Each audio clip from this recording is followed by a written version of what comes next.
नमस्कार दोस्तों, स्वागत है सभी का माय चैनल माय नॉलेज में और मेरा नाम है पिंटू भारद्वाज। तो दोस्तों आज की जो वीडियो बहुत ज्यादा इंपॉर्टेंट वीडियो है आप सभी के लिए। अगर आप एक ईपीएफ के मेंबर है, यानी कि अगर आपके पास एक पीएफ का अकाउंट है, तो ये वीडियो आप सभी के लिए बहुत ही ज्यादा इंपॉर्टेंट वीडियो है। क्योंकि दोस्तों हमारे ईपीएफ मेंबर्स का एक क्वेश्चन हमेशा रहता है कि जब हम अपने पीएफ को ऑनलाइन अप्लाई करते हैं, ऑनलाइन क्लेम करते हैं, तो कितना टाइम लगता है हमारे क्लेम को सेटल होने में। तो दोस्तों आप सभी को बता देना चाहता हूं कि ईपीएफओ ने एक स्टैंडर्ड टाइम रखा हुआ है हर तरह के क्लेम को सेटल करने के लिए। फॉर एग्जांपल, अगर आप एडवांस पीएफ विड्रॉ करने के लिए रीजन कोविड-19 सिलेक्ट करते हैं, तो ईपीएफओ ने ऑफिशियली अनाउंस किया हुआ है कि वो आपका जो क्लेम है वो 3 दिन में सेटल कर देंगे। लेकिन दोस्तों नॉर्मली ऐसा देखा नहीं जाता है, क्योंकि मैंने बहुत से ऐसे केस देखे हैं जिसमें कोविड-19 को लेके क्लेम किया गया है और वो जो क्लेम है वो 15 से 20 दिन तक भी अंडर प्रोसेस ही शो करता है। तो दोस्तों ऐसे में क्वेश्चन ये आता है कि जब भी हम ऑनलाइन क्लेम करते हैं तो हमारा क्लेम कितने दिन में सेटल हो जाता है। तो दोस्तों इससे रिलेटेड ईपीएफओ ने अपने ऑफिशियल ट्विटर अकाउंट यानी कि ट्विटर हैंडल पे एक ट्वीट किया था, जिसमें उन्होंने बताया था कि अगर आप कोई भी पीएफ ऑनलाइन क्लेम करते हैं तो उसको सेटल होके आपके बैंक अकाउंट में आने में जो नॉर्मली टाइम लगता है वो 20 डेज का लगता है। तो दोस्तों ये ऑफिशियली उन्होंने अपने ऑफिशियली ट्विटर हैंडल पे किया है, तो हमें उनकी बात माननी चाहिए। तो दोस्तों ये चीज तो क्लियर हो गई कि जब भी हम ऑनलाइन पीएफ क्लेम करते हैं तो हमें मैक्सिमम 20 डेज का वेट करना है। इससे पहले हमें कुछ करने की जरूरत नहीं है। मैक्सिमम 20 डेज है, उससे पहले हमारा क्लेम सेटल हो जाएगा। लेकिन दोस्तों हमें कुछ ऐसे केस भी देखने को मिले हैं जिसमें से 20 डेज से ऊपर हो चुके हैं, फिर भी जो क्लेम है वो अंडर प्रोसेस ही दिखा रहा है। तो दोस्तों ऐसे सिचुएशन में हमें क्या करना चाहिए? तो दोस्तों ऐसे सिचुएशन में हम एक ग्रीवियंस रजिस्टर कर सकते हैं ईपीएफ के आई ग्रीवियंस मैनेजमेंट सिस्टम वाले पोर्टल पे जाके।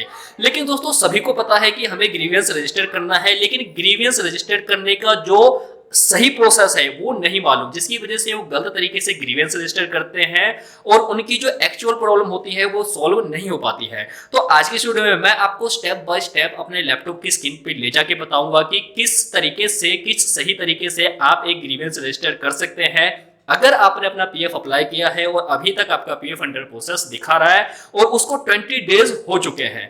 तो चलिए हम अपनी लैपटॉप की स्क्रीन पे चलते हैं, वहां पे मैं आपको डिटेल में सारा कुछ बताता हूं। तो चलिए हम अपनी लैपटॉप की स्क्रीन पे चलते हैं। हेलो दोस्तों, तो ये देखिए मैं अपनी लैपटॉप की स्क्रीन पे आ चुका हूं और अब मैं आपको बताने वाला हूं कि अगर आपके द्वारा किया गया पीएफ का क्लेम अभी तक अंडर प्रोसेस दिखा रहा है और इसको 20 दिन से ऊपर हो चुके हैं, तो कैसे आप ऑनलाइन एक ग्रीवियंस रजिस्टर कर सकते हैं ताकि आपका जो क्लेम है वो जल्दी से जल्दी सेटल हो जाए।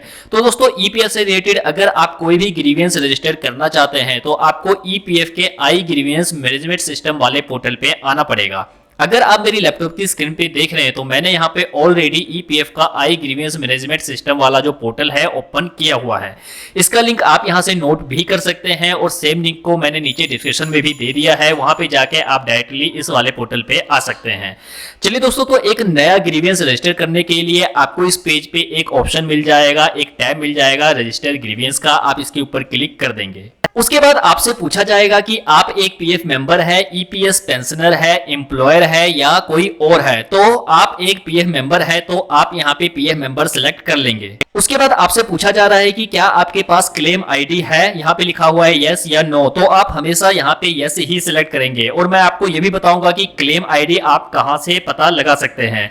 तो दोस्तों यहाँ पे बहुत सारे ऐसे मेंबर्स हैं जो गलती करते हैं, यहाँ पे नो सिलेक्ट कर लेते हैं। तो कभी भी आप ग्रीवियंस रजिस्टर कर रहे हैं इसलिए कि आपका जो क्लेम है वो अंडर प्रोसेस है, तो आप हमेशा यहाँ पे यस सिलेक्ट कर लेंगे। उसके बाद आपसे आपकी कुछ डिटेल्स मांगी जाएगी, जैसे कि आपका यूएन नंबर क्या है, यानी कि यूनिवर्सल अकाउंट नंबर क्या है, आप यहाँ पे एंटर कर देंगे। उसके बाद ठीक नीचे आपसे मांगा जा रहा है क्लेम नंबर और क्लेम डेट, यानी कि क्लेम आईडी क्या है आपकी और किस डेट को आपने क्लेम किया था, वो दोनों चीज आप यहाँ पे एंटर करेंगे।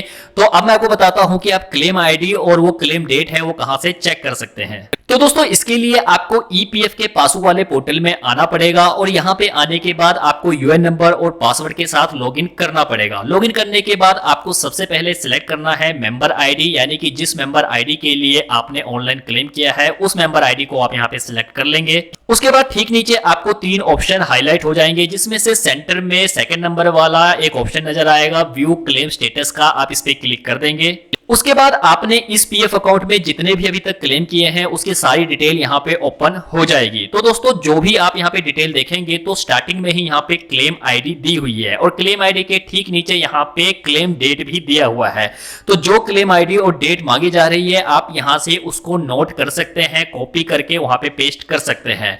और दोस्तों एक और चीज आपने यहाँ पे करना है, जब आप इस पेज पे आएंगे तो आपने जो भी क्लेम किया है यानी कि फॉर्म नंबर 10C या 19 फिल किया है फुल एंड फाइनल के लिए, तो फॉर्म नंबर 10C और 19 का आपने एक स्क्रीनशॉट यहाँ पे ले लेना है। अगर आपने एडवांस के लिए किया है तो आप एडवांस का एक स्क्रीनशॉट यहाँ पे ले लेंगे।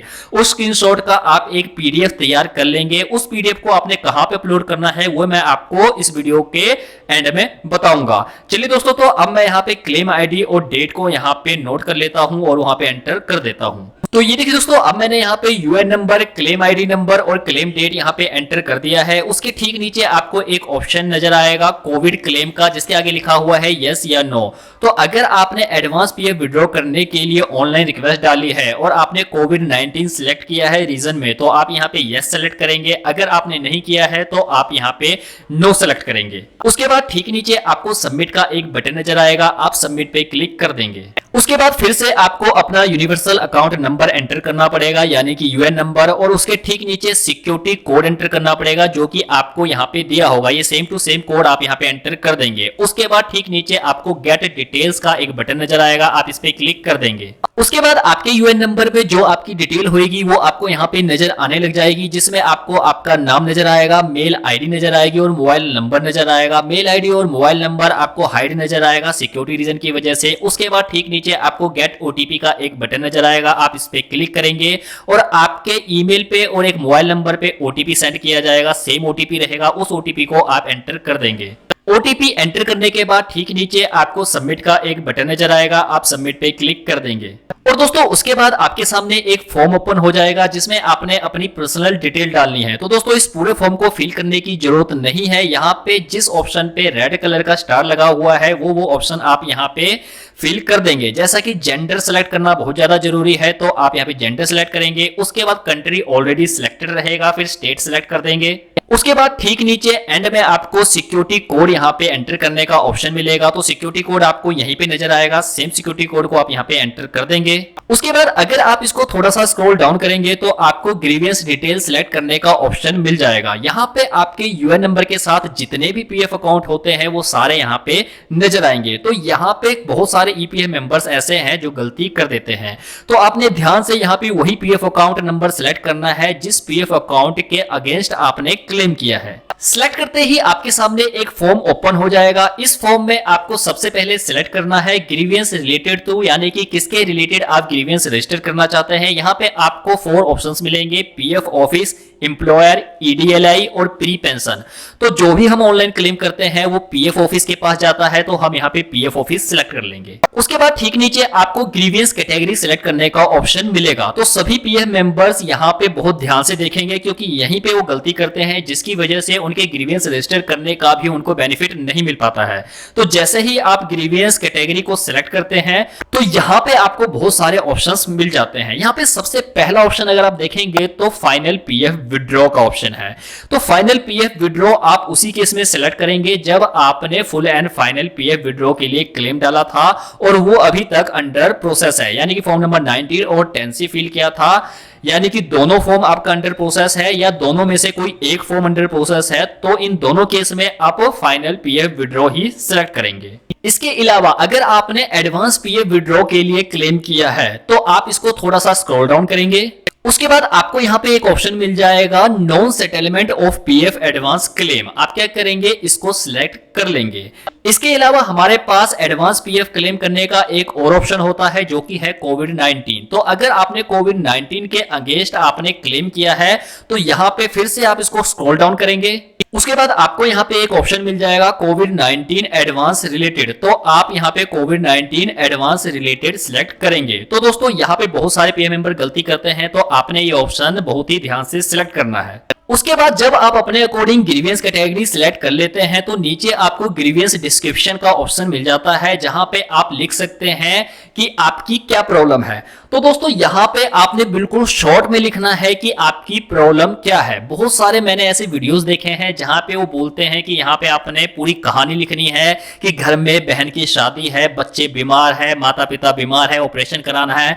तो दोस्तों आप सभी को बता देना चाहता हूं कि यहां पे ये सारी कहानी डालने की जरूरत नहीं है, क्योंकि किसी के पास भी इतना टाइम नहीं है कि वो आपकी कहानी समझे, और कोई भी आपके साथ इमोशनली अटैच नहीं है, तो उन सब कहानी से कोई फर्क नहीं पड़ने वाला है। बहुत सारी मैंने वीडियोस देखी है जहां पे सभी यूट्यूबर्स ने ये बताया है। तो यहां पे आप बिल्कुल शॉर्ट में लिखेंगे कि एक ही बार में उनको समझ आ जाए कि प्रॉब्लम क्या है। तो ये देखिए दोस्तों, यहाँ पे मैंने full and final PF withdraw करने के लिए रिक्वेस्ट डाली थी। तो यहाँ पे ग्रीवियंस डिस्क्रिप्शन में मैंने सिंपली लिखा हुआ है, dear sir, I had applied my PF 20 days ago but still showing the under process. A screenshot I had attached to the attachment. Please release my PF as soon as possible. Thank you. बस simply एक ही झलक में उनको पता लग जाएगा कि मेरी प्रॉब्लम क्या है। लेकिन दोस्तों एक बार फिर से मैं आपको बता देना चाहता हूं कि अगर आपको क्लेम किए हुए अभी 20 days नहीं हुए हैं तो आप ग्रीवियंस रजिस्टर ना करें, क्योंकि इससे आपका कोई भी बेनिफिट नहीं होने वाला है। अगर आपको क्लेम किए हुए 20 डेज से ऊपर हो चुके हैं तभी आप यहाँ पे ग्रीवियंस रजिस्टर करें। उसके बाद ठीक नीचे आपको अपलोड डॉक्यूमेंट्स का आपको एक ऑप्शन मिल रहा है। ये ऑप्शनल है, आप चाहते हैं तो यहाँ पे अपलोड कर भी सकते हैं और नहीं भी, लेकिन मैं आपको रिकमेंड करूंगा कि आप यहाँ पे अपलोड कर दें। तो दोस्तों पासबुक वाले पोर्टल पे मैंने आपको बताया था कि आपने जो भी क्लेम किया है उसका एक स्क्रीनशॉट ले लेंगे और उसका पीडीएफ तैयार कर लेंगे। तो दोस्तों उस पीडीएफ को आप यहाँ पे अपलोड कर देंगे, क्योंकि ये पीडीएफ फाइल ही एक्सेप्ट करेगा। अगर आप इमेज यहाँ पे अपलोड करेंगे तो एक्सेप्टेबल नहीं होगा। तो पीडीएफ फाइल आप यहाँ पे अपलोड कर देंगे। पीडीएफ फाइल को अपलोड करने के बाद साथ में आपको अटैच का एक बटन नजर आएगा, आप अटैच पे क्लिक कर देंगे। अटैच पे क्लिक करने के बाद आपका जो डॉक्यूमेंट है वो सक्सेसफुली अटैच हो जाएगा। उसके बाद ठीक नीचे आपको ऐड का एक बटन नजर आएगा, आप ऐड पे क्लिक कर देंगे। उसके बाद फाइनल सबमिशन से पहले आपको यहाँ पे ओवरव्यू नजर आ जाएगा कि आपने किस पीएफ अकाउंट के रिगार्डिंग ग्रीवियंस रजिस्टर कर रहे हैं और ग्रीवियंस की कैटेगरी क्या है। अगर ये बिल्कुल सही है तो आप नीचे सबमिट के बटन पे क्लिक करके सबमिट कर देंगे। अगर आप कोई भी चेंजेस करना चाहते हैं तो एक्शन के सेक्शन में आपको एडिट का एक बटन नजर आएगा, आप एडिट पे क्लिक करके आप इसको एडिट कर सकते हैं।